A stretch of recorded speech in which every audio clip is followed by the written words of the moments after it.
Hello बच्चों, आज हम 10th मैथ का चैप्टर 13 पढ़ेंगे बेटा, स्टैटिस्टिक्स, हिंदी में सांख्यिकी। ठीक है, तो देखो सांख्यिकी में आपने 8th और 9th में थोड़ा बहुत पढ़ा है।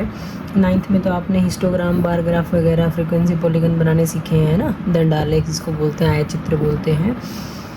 और आपने मेन मीडियन मोड भी पढ़ा होगा, मेन मीडियन मोड।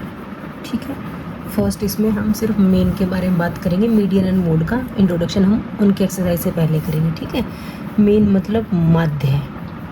ठीक है, इसको हम एवरेज भी बोल देते हैं। ठीक है, अब ये कैसे निकाला जाता है, जैसे कि अगर आपके क्लास में 5 बच्चे हैं या आपके 5 सब्जेक्ट के मार्क्स हैं, मान लिया किसी में 10 है, एक में 15 है, 20 है, 18 है, 12 है, ऐसे नंबर दे रखे हैं आपको। ठीक है, तो आपको अगर एवरेज निकालनी हो इन डाटा की, माध्य निकालना हो, तो उसके लिए हम माध्य या मीन जिसको हम बोलेंगे, इसको हम x बार से डिनोट करते हैं बेटा। क्या होता है, सारे आंकड़ों का जोड़ बाई आंकड़ों की संख्या, sum of observations, sum of observations by number of observations. ठीक है, कि कितनी ऑब्जर्वेशंस हैं नीचे आएंगी और इनका सम करना। सम का मतलब जोड़ लो इनको, 10 + 15 + 20 + 18 + 20 और बाई कितने हैं, ये 5 है, तो नीचे कितना आ जाएगा 500। देखो 18 और 12 30 और 20 50, 60 70 और 5 75 बाई 5। जब हम इनको काटेंगे तो कितने पे कट जाएगा, 15 पे कट जाएगा। तो मीन जो आ गया, माध्य जो आ गया आपका 15 आ गया। 15 का मतलब ये है कि एवरेज उसके बच्चे के 15 मार्क्स हैं। किसी सब्जेक्ट में देखो 15 से ज़्यादा भी हैं, देखो 20 भी हैं, है ना, किसी में कम भी है, 10 भी है, लेकिन हम एवरेज मार्क्स की बात करते हैं, जैसे आप परसेंटेज भी निकालते हो। तो किसी सब्जेक्ट में बच्चे के 92 मार्क्स हैं, किसी में 80 हैं, लेकिन ओवरऑल मिला के जैसे मान लिया बच्चे के 90% मार्क्स आ रहे हैं, तो ऐसा तो नहीं ना कि हर सब्जेक्ट में 90 मार्क्स होंगे। किसी सब्जेक्ट में उससे कम होंगे, किसी में उससे ज़्यादा होंगे। तो यही माध्य के लिए होता है हमारे पास कि हमें आंकड़े दे रखे हैं, ऑब्जर्वेशंस दे रखी हैं, डाटा दे रखा है, तो सारे डाटा का जोड़ divide by number of datas, जो डाटा दे रखे हैं। तो हमारे पास कितना आ गया 15। ठीक है, ये तो आ गया हमारे पास जब सिंगल सीरीज़ दे रखी हो। सिंगल सीरीज़ का भी मतलब मैं भी आपको बताऊंगी कि भी आपको आंकड़े दे रखे थे और आप लोगों को उठाया और सबको जोड़ दिया। सपोज करो ये तो थोड़े से नंबर थे, 5 ही नंबर थे, अगर आपको ऐसे 50 नंबर दे रखे हों और फिर कहे कि उनका आप यहाँ पे एवरेज निकालो या मीन निकालो, तो क्या सबको ऐसे लिख के जोड़ेंगे? नहीं। उस केस में क्या करेंगे, देखो मैं एक एग्जांपल की हेल्प से बताती हूँ कि सपोज करो हमारे पास कोई 30 बच्चे हैं। ठीक है, उनके मार्क्स हैं हमारे पास, तो नंबर हमें दे दिए, जैसे मान लिया कि marks of 30 students, marks of 30 students हमें इस ढंग से दे दिए, 10, दूसरे के 20 हैं, 36 मार्क्स हैं, 36 36 36 3 बच्चों के हैं। ये बीच आगे पीछे भी हो सकते हैं बेटा। ठीक है, मैं आपको एक सीरीज़ में ही दे रही हूँ ताकि आपको नंबरिंग ढूंढनी ईजी रहेगी। 10 नंबर कितने बच्चों के, 20 कितने बच्चों के हैं। ठीक है, या फिर हम ऐसे कर दें 40, फिर 50, फिर अगले बच्चे के कह दें कि 40 है, उससे अगले बच्चे के 50 हैं, फिर 56 हैं, फिर अगले बच्चे के 40। रोल नंबर वाइज अगर बात करें तो अगर मैं ऐसे अनग्रुप्ड कर दूँ, यहाँ तो थोड़ा सा फिर भी मैं सेटिंग करके कर रही थी। ठीक है, 40 आगे, 56 आगे, मैं अगर लिख लेती हूँ फिर मैं आपको बताती हूँ। तो देखो ये मैंने 30 स्टूडेंट्स के मार्क्स लिख लिए बेटा। अब हमने अभी थोड़ी देर पहले पढ़ा, मीन या माध्य का मतलब होता है सभी आंकड़ों का जोड़ बाई आंकड़ों की संख्या। अब इतने नंबर्स को अगर हम जोड़ें तो बहुत लंबा हो जाएगा। तो ऐसे केस में हम क्या करते हैं, हम दूसरी टेबल बना लेते हैं, इसको डिस्क्रीट सीरीज़ बोला जाता है। कैसे कि हम यहाँ तो लिख लेते हैं मार्क्स, ठीक है, और यहाँ पे लिख लेते हैं नंबर ऑफ स्टूडेंट्स। ठीक है, एक तरफ नंबर अंक और एक तरफ बच्चों की संख्या। ठीक है, तो सबसे कम हमने देखा कि 10 नंबर हैं। 10 नंबर हम काउंट करके चलेंगे तो देखेंगे कि 10 नंबर सिर्फ एक बच्चे के हैं। ठीक है, फिर उसके बाद 20 नंबर है, 20 से पहले कुछ नहीं है, तो 20 नंबर हमारे पास एक बच्चे का है। 36 मार्क्स हमारे पास 3 बच्चों के। अगर मैं काउंट करके लिखूँ तो अगर मैं लिख के बताती हूँ, तो ये हमने ना मार्क्स लिख लिए बेटा कि इतने मार्क्स कितने कितने बच्चों के हैं। ठीक है, अब देखो हमें इनको ऐड करना था कि 10 + 20 + 36 36 36 3 बार जोड़ना था। तो 36 36 36 को 3 बार जोड़ना है, तो 36 36 36 कितना आ रहा है, अगर मैं बात करूँ यहाँ पे इनको मल्टीप्लाई करके लिख लूँ तो ये 108 आएगा। यहाँ पे ये 10 × 10 आएगा, ये 20 × 20 आएगा। मतलब इनको मल्टीप्लाई करके जो जो आता जाएगा मैं यहाँ लिख लूँ और सबको ऐड कर लूँ, वो भी तो आंकड़ों का जोड़ ही होगा ना बेटा। समझ पा रहे हो बात को? या तो हम बार बार सबको ऐसे करके जोड़ें, या फिर 10 लिखा, 20 लिखा, 36 3 बार था तो 36 3 जा 108 लिखा, 40 4 बार था तो 4 चौके 16 160 बन जाता है। तो जुड़ेगा तो 36 ही 3 बार, जुड़ेगा तो 40 ही 4 बार, ठीक है। यहाँ पे 50 आपका 3 टाइम्स आ रहा तो 50 3 टाइम आ गया तो 150 बन गया। मतलब सबसे जोड़ा ही तो है हमने, इन सबको ऐसे ही मल्टीप्लाई करके लिख लेते हैं और सबको जोड़ेंगे तो वहाँ से भी क्या आ जाएगी हमारी, है तो वो भी सम ऑफ ऑब्जर्वेशन ही। तो मैं इनको अगर मल्टीप्लाई करके लिखती हूँ फिर जोड़ते हैं इसको। तो देखो बेटा इन सबको हमने मल्टीप्लाई करके लिख दिया। इन सबको ऐड करने का मतलब ही क्या है, सम ऑफ ऑब्जर्वेशन है या नहीं बताओ मुझे, ठीक है ना। सम ऑफ ऑब्जर्वेशन है तो आंकड़ों का जोड़ ही, ये आंकड़ों का जोड़ और आंकड़ों की संख्या कितनी, जितने बच्चे थे 30, यहाँ से काउंट करोगे तो 30 ही बनेंगे बच्चे, ठीक है। 30 के यहाँ से चेक भी कर सकते हैं हम कि हमने 30 के 30 बच्चों का लिखा है कि नहीं लिखा, काउंट करके जो ऐड करके देखो 30 ही आएगा आपका। तो ये सम ऑफ ऑब्जर्वेशन यहाँ से आया, ये नंबर ऑफ स्टूडेंट यहाँ से आया। अब इसकी ज़रूरत नहीं पड़ी हमें, थे तो ये यही वाले आंकड़े, यही वाले ऑब्जर्वेशंस। तो यहाँ से हमारे पास एक नया फॉर्मूला निकल के आ जाता है बेटा, जो ये मार्क्स थे हमारे पास हम इनको XI से डिनोट कर देते हैं, क्योंकि हम डाटा जो हमारा होता है वो X से डिनोट करते हैं ना। XI का मतलब ये X1 है, ये X2 है, ये X3 ये X4 है। नंबर ऑफ स्टूडेंट्स की फ्रीक्वेंसी होती है, हम इसको FI से डिनोट करते हैं कि F1 ये है, F2 ये है, F3 ये है, F4 ये है, ठीक है। इन दोनों को मल्टीप्लाई किया तो हम इसको क्या नाम दे देंगे, FI XI नाम दे देंगे। मल्टीप्लाई करके ही तो लिखा है ना। फिर हमने क्या करा, इन सबको ऐड किया, ठीक है। ऐड करने के लिए सम के लिए हम ये वाला समेशन का साइन लगाते हैं, इसको सम बोलते हैं, सम ऑफ, ठीक है। सम ऑफ किसका, FI XI का। और हमने क्या करा, नीचे आंकड़ों के जो स्टूडेंट्स हैं इनको ऐड वो करा।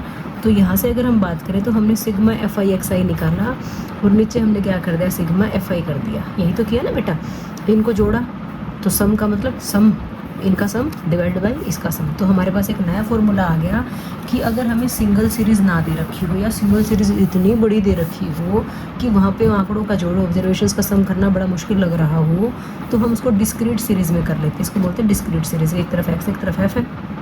तो उस केस में हम क्या करेंगे, FI XI की मल्टीप्लिकेशन करेंगे, FI XI का सम डिवाइड बाई सिग्मा FI। तो ये भी हमारे पास क्या आ गया, एक मेन का फॉर्मूला आ गया, ठीक है। वो सिंगल सीरीज़ में था और ये डिस्क्रीट सीरीज़ में, ठीक है ना। सिंगल सीरीज़ का देख लिया हमने, डिस्क्रीट सीरीज़ का देख लिया, ठीक है। अब हम क्या देखते हैं कि हमारे पास ना बहुत ज़्यादा अनग्रुप्ड डाटा है और हमारे पास वो जो x की वैल्यूज़ हैं वो अनग्रुप्ड है बिल्कुल ही। इसी वाले क्वेश्चन की अगर हम पीछे वाले क्वेश्चन की ही बात करें तो यहाँ पे भी अगर हमें लगे कि ये तो बहुत ज़्यादा लंबा होता जा रहा है तो हम इसको ग्रुप में भी डिवाइड कर सकते हैं मार्क्स को। इन्हीं मार्क्स को अगर हम ग्रुप में डिवाइड करें तो कैसे करें, देखो सबसे कम मार्क्स 10 है और सबसे ज़्यादा मार्क्स कितने हैं, 92 है। अगर हम इसको ग्रुप में डिवाइड करना चाहें तो हम 5-5 के ग्रुप में कर सकते हैं, 10-10 के ग्रुप में कर सकते हैं, 15-15 के ग्रुप में कर सकते हैं, ठीक है। तो आपके बुक में ना 15-15 की डिवीजन कर रखी, तो मैं उसी से बता देती हूँ आपको कि हम क्या करें, 10 से 25 के मार्क्स ले लेते हैं, ठीक है। यहाँ पे हम लिख लेते हैं मार्क्स, यहाँ पे लिख लेते हैं नंबर ऑफ स्टूडेंट्स, ठीक है। तो 10 से 25 अगला क्या हो जाएगा, फिर 25 से 40। जो डिफरेंस हमने यहाँ लिया वही डिफरेंस मेंटेन करना है 15-15 का। तो 40 से कितना हो जाएगा आगे, 55 हो जाएगा। 55 से आगे कितना हो जाएगा, 70 से 85 हो जाएगा और 85 से 100 हो जाएगा, ठीक है। तो अब हम जब पीछे चेक करेंगे कि हमारे कितने बच्चों के 10 से लेकर 25 तक के मार्क्स आए हैं, तो 25 यहाँ भी है, 25 यहाँ भी है, कहाँ काउंट होगा, 25 यहाँ काउंट नहीं होगा बेटा, यहाँ काउंट होगा, ठीक है। तो यहाँ आप ये मान के चलो कि 10 से लेके 24.9 तक की वैल्यूज़ काउंट करोगे, यहाँ पे 25 को यहाँ नहीं लोगे, ठीक है। तो हमारे पास इसके बीच में स्टूडेंट्स आते हैं 2, 25 से 39.999 तक के बच्चे वो आते हैं हमारे पास 3, 40 से 55 के बीच में आते हैं 7 बच्चे, 55 से 70 के बीच में आते हैं 6 बच्चे, 70 से 85 के बीच में 6 हैं, 85 से 100 के बीच में भी कितने हैं, 6 हैं। टोटल हमारे पास कितने बच्चे थे, 30 थे ना। तो देखना 30 आ रहा है कि नहीं आ रहा। 2 + 3 5, 5 + 7 12, 12 + 6 18, 18 + 6 24, 24 + 6 30। तो हम ये भी चेक कर लेते हैं कि हमने जो ग्रुप बनाया है उसमें नंबर ऑफ स्टूडेंट्स लिए हैं, कोई बच्चा मिस तो नहीं हो गया, कोई छूट तो नहीं गया किसी के नंबर। तो 30 आ गया, 8 हमने किसी को छोड़ा नहीं है, ठीक है। ऐसे भी क्वेश्चंस होंगे हमारे पास जो 10th में क्वेश्चंस है ना वो ऐसे ही हैं। इसको हम बोलते हैं ग्रुप्ड फ्रीक्वेंसी, ग्रुप डाटा कर दो, चलो आप छोड़ो, सारी बातें लिखने की जरूरत नहीं है। इसको हम ग्रुप डाटा कहेंगे कि इसको हमने डाटा को क्या करो, ग्रुप में बांट दिया। स्टार्टिंग में जो हमने देखा था 5 सब्जेक्ट्स के मार्क्स थे, सिंगल सीरीज थी, वहाँ से मीन निकाला कैसे, sum of observation by number of observations, ठीक है। फिर हमने क्या करा, हमें बहुत ज़्यादा डाटा दे रखा था तो हमने उसको 2 सीरीज़ में कन्वर्ट कर लिया, एक तरफ एक्स आई रखा, एक तरफ एफ आई रखा, F I x I by sigma F आई किया, हमने मीन निकाल दिया। लेकिन जो 10th क्लास में आप पढ़ोगे वो ग्रुप डाटा वाला पढ़ोगे कि आपका डाटा कोई ग्रुपिंग कर रखी है और आपको वहाँ पे मीन, मीडियन और मोड निकालना होगा। देखो इन क्वेश्चंस में कैसे करना है, मीन की बात कर रहे हैं हम, ठीक है, मीन। अब मीन को निकालने के हमारे पास 3 मेथड्स हैं। कितने मेथड्स हैं? 3 मेथड्स हैं। इसी क्वेश्चन की बात करें अगर हम, 3 मेथड्स हैं हमारे पास। कौन कौन से हैं? एक है हमारे पास डायरेक्ट मेथड, ठीक है। एक है हमारे पास अज्यूम्ड मीन मेथड, ठीक है। और तीसरा है step deviation method, step deviation method, ठीक है। हिंदी की बात करें तो इसको हम बोलते हैं प्रत्यक्ष विधि। क्या बोलते हैं? प्रत्यक्ष विधि। अज्यूम्ड मीन को बोलते हैं कल्पित माध्य। कल्पित माध्य मतलब अज्यूम मतलब कल्पना करना, मानना, कल्पित माध्य विधि। और स्टेप डेविएशन को बोलते हैं पग विचलन। पग भी बोल सकते हो, पद भी बोल सकते हो, ठीक है, पग विचलन विधि, ठीक है। तो इस वीडियो में तो हम इन्हीं मेथड्स की बात करेंगे। अब प्रत्यक्ष विधि क्या कहती है? तीनों मीन निकालने के ही तरीके हैं, ठीक है। तो ये तीनों करने से पहले हमें एक बार क्लास मार्क के बारे में पता करना पड़ेगा। होता है क्लास मार्क। अब ये क्लास मार्क क्या चीज़ होती है? देखो बेटा, ये जो इंटरवल दे रखा है आपको, हम इसको बोलते हैं लोअर क्लास इंटरवल, इसको बोलते हैं अपर क्लास इंटरवल। निचली वर्ग सीमा और ये ऊपरी वर्ग सीमा। तो जो क्लास मार्क निकाला जाता है वो बनता है हमारा lower class limit plus upper class limit by 2 करके, ठीक है। लोअर क्लास इंटरवल का मतलब, लोअर क्लास लिमिट का मतलब क्या है? निम्न वर्ग सीमा। अपर क्लास लिमिट का मतलब है ऊपरी वर्ग सीमा, ठीक है, बाय 2, ठीक है। जैसे कि हमने बात करी 10 से 20 की, तो हम ये कहेंगे जो 10 है ये क्या है? लोअर क्लास इंटरवल है, और जो 20 है वो क्या है? अपर क्लास इंटरवल है, ठीक है। अगर ये बातें पता चल गई तो हम आगे क्वेश्चन को चलते हैं आगे। ये बात यहाँ तक आपको अच्छे समझ में आ गया बेटा? अब ये जो मैंने आपको क्लास मार्क बताया था, इसको आप अपने इसमें क्वेश्चन में जब हम करेंगे तो हम इसको एक्स आई नाम देंगे बेटा, ठीक है ना। तो जब इन्हीं क्वेश्चंस को करेंगे, पहले मैं आपको डायरेक्ट मेथड से करवा देती हूँ। जब इस क्वेश्चन को करेंगे तो हम यहाँ पे एक्स आई निकालेंगे। नेक्स्ट पेज पे करके दिखा देते हैं। ये क्वेश्चन है हमारा, सेम वही वाला क्वेश्चन उठाया मैंने। तो मैंने क्या कहा था आपको कि हम यहाँ से एक्स आई निकालेंगे। और एक्स आई कैसे बताया था मैंने आपको? Class mark lower class interval plus upper class interval by 2। तो 10 और 25 को ऐड करो, कितना आया? 35। 35 को जब 2 से डिवाइड करेंगे तो कितना बन जाता है? 17.5 बन जाता है, ठीक है। अब 25 और 40 को ऐड करो, हर ग्रुप का अलग निकालना पड़ेगा ना आपको क्लास मार्क।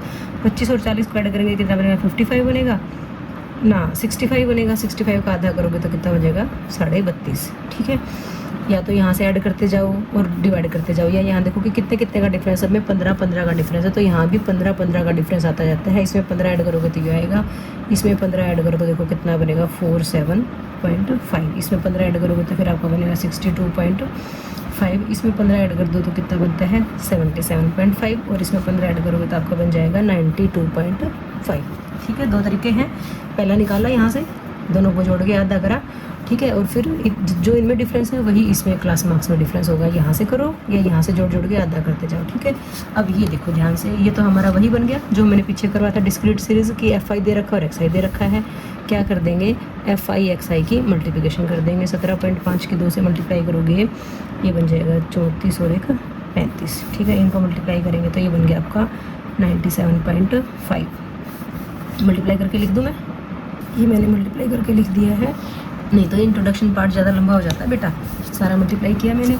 अब हम क्या करेंगे, इसको ऐड कर लेंगे, जिसको हम क्या कहते हैं सिग्मा एफ आई एक्स आई करते हैं। इसको ऐड करके हमारे पास आ जाता है 1860, और हमने सिग्मा ये एफ आई है इसको ऐड किया तो ये हमारे पास 30 है। ठीक है, तो मीन का फॉर्मूला जिसको हम एक्स बार बोलते हैं, मैंने क्या होता था sigma F I x I by sigma F आई, ये 1860 बाई 30 हो गया, काट दोगे 3 6 18, 3 2 6 कितना आ गया 62। ठीक है, डायरेक्ट निकाल दिया हमने, इसलिए इसको क्या बोला जाता है डायरेक्ट मेथड बोला जाता है बेटा। ठीक है, कुछ भी अलग नहीं किया, तो ये हमारा क्या आ गया डायरेक्ट मेथड आ गया। सिंपल है, क्लास इंटरवल से एक्स आई निकालो, एक्स आई एफ आई की मल्टीप्लिकेशन जो आया उसको ऐड करो, डिवाइड बाई सिग्मा एफ आई। ठीक है, ये हमारे पास क्या आ जाता है डायरेक्ट मेथड आ जाता है। ठीक है, उसके बाद नेक्स्ट है हमारे पास क्या assumed mean method. Assumed mean method देखो, डायरेक्ट मेथड हमारा तब यूज़ होता है जब हमारी कैलकुलेशन ज़्यादा लंबी नहीं होती, जब बहुत बड़े बड़े नंबर्स आ जाते हैं, जब इसकी और इसकी मल्टीप्लिकेशन हमें बहुत मुश्किल लगती है, बहुत लंबी हो जाती है, तो हम एज्यूम्ड मीन करते हैं। लेकिन मैं आपको इसी में करवाऊंगी तीनों मेथड, ताकि आपको क्लियर हो जाए, और तीनों तरीक़ों से अगर आप मीन निकालोगे तो सेम आएगा मीन आपका। ठीक है, तो एज्यूम्ड मीन के लिए मैं एक बार लिख लेती हूँ इसको दोबारा से। अब इतना मैंने देख लिया जो हमने पीछे किया था। मीन के जितने भी क्वेश्चंस करोगे क्लास इंटरवल जब होगा तो एक्स आई तो आपको निकालना ही निकालना पड़ेगा। ठीक है बेटा, अब अज्यूम्ड मीन के लिए हम क्या करते हैं, हम मीन अज्यूम करते हैं। और मीन कहाँ से आता है, देखो यही तो आंकड़े थे, नंबर तो यही थे ना बच्चों के, 10 25 कहीं 36 थे, किसी के 52 थे, किसी के 56 थे, तो मीन इन्हीं के बीच में से कोई नंबर आता है। देखो 62 आया था, है ना। तो मेन जो होता है हम अज्यूम भी तो इसी में से करेंगे कोई नंबर। ठीक है, तो हम क्या करते हैं जितने भी ये एक्स आई हैं इनमें से कोई बीच की टर्म को हम मेन ले लेते हैं। बीच की टर्म का मतलब 6 है, 6 का आधा 3 कर लो आप, तो तीसरी जो टर्म है उसको आप मेन ले सकते हो। तो हम लेट कर लेते हैं, मेन को हम ए से डिनोट करेंगे, वो कितना है 47.5 है। ठीक है, ले लिया। अब करना क्या है, अब यहाँ से हम ना जैसे एक्स आई निकाला था, अब हम डी आई निकाल लेंगे। डी आई की वैल्यू होती है एक्स आई माइनस ए। ए आपका कितना 47.5 है। ठीक है, तो हर एक्स आई में से, हर एक्स वाली वैल्यू में से 47.5 को माइनस करते जाओगे आप। 17 में से 47.5 को माइनस करोगे तो यह आ जाता है माइनस का 30। ठीक है, यहाँ पे आएगा माइनस का 15, और 47.5 में से 47.5 माइनस करोगे 0 आएगा। अब आपको पता है ना यहाँ पे डिफरेंस 15 का, तो यहाँ भी डिफरेंस 15 का ही रहेगा बेटा। 15 ऐड करते जाओ, 0 में 15 ऐड करा 15 आ गया, आगे 15 ऐड किया 30 बन गया, और आगे 15 ऐड किया तो कितना आ गया 45। ठीक है, एक्स आई से हमने क्या बना दिया डी आई बना दिया। एफ आई का काम है सिर्फ मल्टीप्लाई होना, एक्स आई से करोगे तो एक्स आई से डी आई बना दिया, तो एफ आई और डी आई की मल्टीप्लिकेशन कर दो भाई, करो इसको मल्टीप्लाई। कितना बन गया माइनस का 60, 3 को 15 से किया तो माइनस का 45, 7 को 0 से किया 0, 6 को 15 से किया 90, 6 को 30 से किया 180, और 45 90 किया 270, ये आ गया। ठीक है, अब इनको ऐड करना है। ठीक है, एफ आई एक्स आई को ऐड किया था, ऐसे इनको ऐड कर दो। कैसे ऐड करते हैं, माइनस माइनस वाला को अलग ऐड कर लो, सेम साइन वाले नंबर जुड़ जाते हैं ना। ये बन गया माइनस का 105, इनको ऐड कर लो, कितना बना 9 8 17 और 7 24, 2 2 और 2 4 और 1 5। ठीक है, अब इनको जब ऐड करेंगे जो तुम्हारे पास sigma F I D I आएगा वो क्या आएगा, 540 में से 105 को माइनस करोगे ना बेटा, 10 में से 5 गए 5, 3 आ गया, और 5 में से 1 गया 4, ये आ गया 435। बात समझ में आ गई। हमने एफ आई का काम है सिर्फ एक्स आई से, या एक्स आई से जो बना डी आई बना उससे मल्टीप्लाई करना है। एफ आई को डी आई से जैसे ही मल्टीप्लाई किया उनको ऐड कर दिया, और डिवाइड में हम क्या लिखते हैं एफ आई ही लिखते हैं सब। तो देखो मीन का फॉर्मूला अभी हमने पढ़ा था क्या, sigma F I x I by sigma F आई। ठीक है, एक्स आई बोला मैंने, यहाँ पे ध्यान रखो, तो एक्स आई था तो ठीक था। अब हमने यहाँ पे बोला एक्स आई लेकिन लिखा तो डी आई है ना, ये डी कैसे आया था, डी कैसे आया था, एक्स में से ए को माइनस करके आया था, तो लास्ट में आके उस ए को ऐड कर दो, तो ये हमारा अज्यूम्ड मीन का फॉर्मूला हो गया। ठीक है, क्या फॉर्मूला आ गया हमारे पास, एक्स बार की वैल्यू क्या आ गई, A plus sigma F I D I by sigma F I. निकाल के देख लो, ए कितना था, ए आपका था 47.5 plus sigma F I D आई कितना था 435 बाई सिग्मा एफ आई, यही था, कितना था ये तो 30 था, ये नीचे आ गया 30। ठीक है, काट लेते हैं इसको, 5 से काट दो, 5 से तो कट ही जाएगा, या 3 से भी कटता तो 3 से काट लेते हैं, 4 3 7 और 5 12, 3 से कट रहा है तो आसान रहेगा। 3 एकम 3, 3 4 ज़ा 12, 3 5 ज़ा 15। ठीक है, क्यों काटा 3 से नीचे 10 है ना, 10 के नाम का डायरेक्ट पॉइंट लग जाएगा। 47.5 प्लस कितना आ गया 14.5, इनको ऐड करो। 5 + 5 तो 10, कैरी 1, 7 और 4 11 और 1 12, 4 1 5 और 1 6, 62.0। और यहाँ पे कितना आ रहा था, यहाँ पे 62 आ रहा था। तो आप किसी भी मेथड से निकालोगे आपका आंसर तो सेम ही आएगा बेटा। तो ये आपका अज्यूम्ड मीन से आपका मेन आ गया। आई होप आपको क्लियर हो गया। मेन कहाँ से अज्यूम करना है, एक्स आई में से। कोई भी बीच के एक टर्म को अज्यूम कर लो, वो सारे एक्स में से घटाते चले जाओ। डी आई आ गया, एफ आई को डी आई से मल्टीप्लाई करो, sigma F I D I by sigma F I. D आई कैसे आया था, ए माइनस करके वो लास्ट में आके ऐड कर दो, तो ये हमारा अज्यूम्ड मीन मेथड आ गया। अब हम बात करेंगे बेटा स्टेप डेविएशन मेथड की, पग विचलन विधि की। ठीक है, अब इसमें क्या होगा, सेम क्वेश्चन को उठाया है हमने, क्लास इंटरवल लिखा है, एफ आई लिखा है, एक्स आई लिखा है। एक्स आई आपको पता चल गया ना कैसे करना है। उसके बाद देखो मैंने क्या कहा था, डायरेक्ट मेथड तो तब यूज़ करते हैं जब कैलकुलेशन ज़्यादा बड़ी ना हो। अगर ज़्यादा बड़े बड़े नंबर आ रहे हैं तो हम अज्यूम्ड मीन मतलब कल्पित माध्य विधि या पग विचलन विधि यूज़ करते हैं। क्या करेंगे, इसमें भी पहले तो हम डी आई ही निकालेंगे, जो कि क्या बनता है एक्स आई माइनस ए करके। और हमने ए किसको लिया था, आप ना नीचे लिखने की बजाय आप यहाँ भी लिख सकते हो कि 47.5 को हमने क्या ले लिया, ए ले लिया। ठीक है, जब 17 में से 47.5 को माइनस किया तो कितना आ गया था, माइनस का 30 आया था। यहाँ माइनस का 15, यहाँ 0, यहाँ फिर 15, यहाँ 30 और यहाँ कितना आ गया 45। ठीक है बेटा, आगे क्या करना है, यहाँ तक तो हमने कल्पित माध्य विधि में भी किया है। इसके बाद हम निकालते हैं यू आई। क्या निकालते हैं, यू आई। वो होता है बेटा डी आई बाई एच। और डी आई हमारा एक्स आई माइनस ए है। अब ये एच क्या होगा, जो एच होता है वो क्लास इंटरवल का डिफरेंस होता है भाई। ठीक है, डिफरेंस या हाइट बोल देते हैं इसको, डिफरेंस ऑफ क्लास इंटरवल, जो कि यहाँ पे कितना है 15 है। ठीक है, कितना आ रहा है 15 आ रहा है। तो जब 30 को 15 से डिवाइड करोगे तो कितना आएगा, माइनस का 2 आएगा। 15 को 15 से करेंगे तो 1 आएगा बेटा। 0 को 15 से करेंगे 0 आएगा। 15 से 15 को करोगे 1, 30 को 15 से करोगे 2 और 45 को 15 से डिवाइड करोगे तो 3 आ जाएगा। देखो और भी छोटे नंबर हो गए ना, मतलब हमारी कैलकुलेशन छोटी छोटी छोटी होती जाती है जैसे जैसे आप आगे मेथड यूज़ करते जाते हो। ठीक है, प्रत्यक्ष विधि में एक्स आई तक सीमित रखा था तो एफ आई एक्स आई को मल्टीप्लाई किया था। कल्पित माध्य विधि में एक्स आई से डी आई बनाया था तो एफ आई को डी आई से मल्टीप्लाई किया था। अब पग विचलन में हमने क्या करा, डी आई से भी हमने यू आई बना दिया। तो अब हमारा काम क्या होगा, एफ आई की और यू आई की मल्टीप्लिकेशन कर लो भाई। 2 को 17.5 से मल्टीप्लाई करना मुश्किल लग रहा था, फिर हमने 2 से 30 की कर दी तो सिंपल लगी मल्टीप्लिकेशन, है ना। यहाँ पे पॉइंट वालों से मल्टीप्लिकेशन करनी मुश्किल लग रही थी ना, तो ये छोटे नंबर बना दिए थे जीरोज़ वाले। अब और भी छोटे बना दिए तो अब तो मल्टीप्लिकेशन और भी ज़्यादा ईजी है। 2 को -2 से किया तो माइनस का 4, 3 को -1 से किया तो माइनस का 3, 7 को 0 से किया 0, 6 को 1 से किया 6, 6 को 2 से किया 12 और 6 को 3 से किया तो 18। अब लास्ट में क्या करते हैं, इनको तो जोड़ते ही हैं हम। सिग्मा एफ आई यू आई कैसे जोड़ते हैं, माइनस माइनस वाले इकट्ठे जोड़ लेते हैं, प्लस प्लस वाले इकट्ठे। ये आ गया माइनस का 7, ये 29 और 6 36, 36 में 7 गए कितना बचता है 29। ठीक है, अब यहाँ पे सिग्मा एफ आई है, इसका तो काम ही है सबसे नीचे आना, डिवाइड ही तो आना है इसके नीचे। तो अब देखो मीन का फॉर्मूला यहाँ पे क्या बनेगा बेटा, ध्यान से देखना। हमने कहा sigma F I x I by sigma F आई। ठीक है, लेकिन लिखा क्या है यू आई। यू आई कैसे आया है, एच से डिवाइड होके आया था तो एच से वापस क्या कर देते हैं, मल्टीप्लाई कर देते हैं, काम ख़त्म।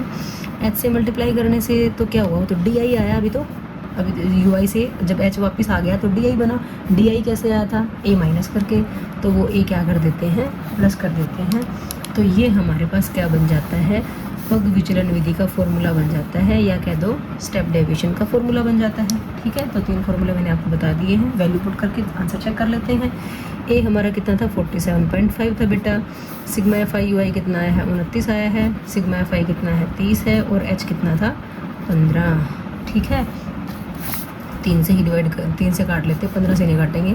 3 5 ज़ा 15 और 3 10 ज़ा 30। ये आ गया 47.5 प्लस इसको करो 9 पंजे 45, 5 दूनी 10 और 4 14, नीचे 10 के नाम का पॉइंट आ गया तो कितना बना 62.0। देखो तो हमने 3 तरीक़ों से करा और तीनों बार हमारा मीन कितना है 62 ही आया। एक ही क्वेश्चन था, उसको 3 मेथड से किया हमने, डायरेक्ट मेथड, कल्पित माध्य विधि अज्यूम्ड मीन और पग विचलन विधि मतलब स्टेप डेविएशन मेथड। ठीक है, आई होप आपको इंट्रोडक्शन पार्ट में तीनों मेथड अच्छे से क्लियर हो गए होंगे। ठीक है, तो नेक्स्ट वीडियो में हम इसकी एक्सरसाइज करेंगे बेटा। Okay, thanks for watching.